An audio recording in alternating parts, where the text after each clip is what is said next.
debate was the COVID-19 pandemic and the efforts to fight it with things like lockdowns and mandatory masking. Now, with COVID cases once more on the rise across the nation, the CDC has put together a plan for possible universal masking recommendations again in certain areas. The question is, could this be the future for Tucson?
Fox 11's Sean Mahoney took this question to local health leaders. And Sean, what would it take to see masking become prevalent again in the Old Pueblo?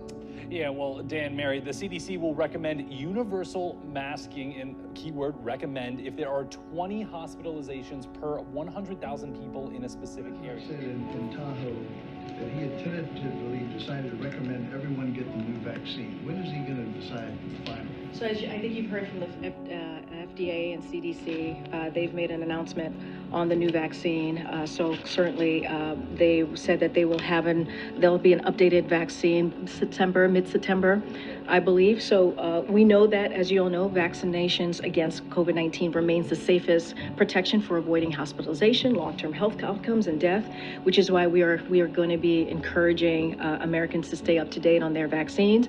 I would refer you to DHS, as they have, I just mentioned, FDA and CDC mentioned that they'll have the new vaccines by mid-September. Now, going even further, mask mandates, well, those are no longer a thing of the past. Just this week, 2 companies in Los Angeles and a liberal arts school in Georgia implemented mask mandates, according to a CBS national report. And I know it's been a long time since we thought about this, but Tucson health officials say it will be a lot longer for us here before we see widespread mask recommendations. So, Dr. Raj, most people haven't been watching COVID as closely as they used to.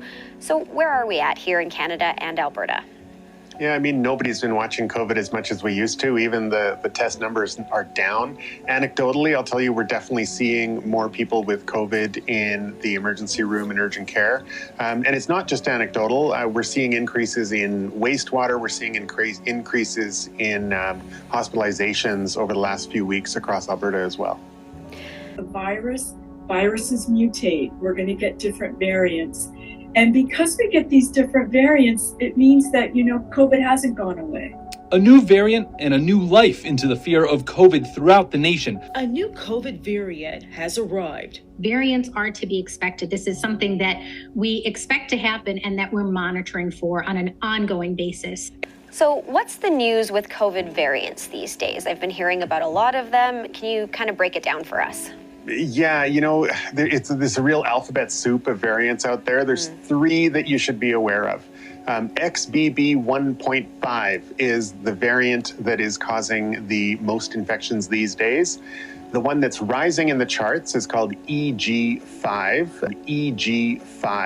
EG5. That's causing about a third of COVID infections right now, and it's rising. And then there's another one that's potentially waiting in the wings. Scientists are watching it. It's called BA286. We don't know much about it because we've only found maybe a few dozen cases of it, but we found them around the world. And it is highly mutated, and we don't know how it's going to act once it really gets going, if it gets going at all. So.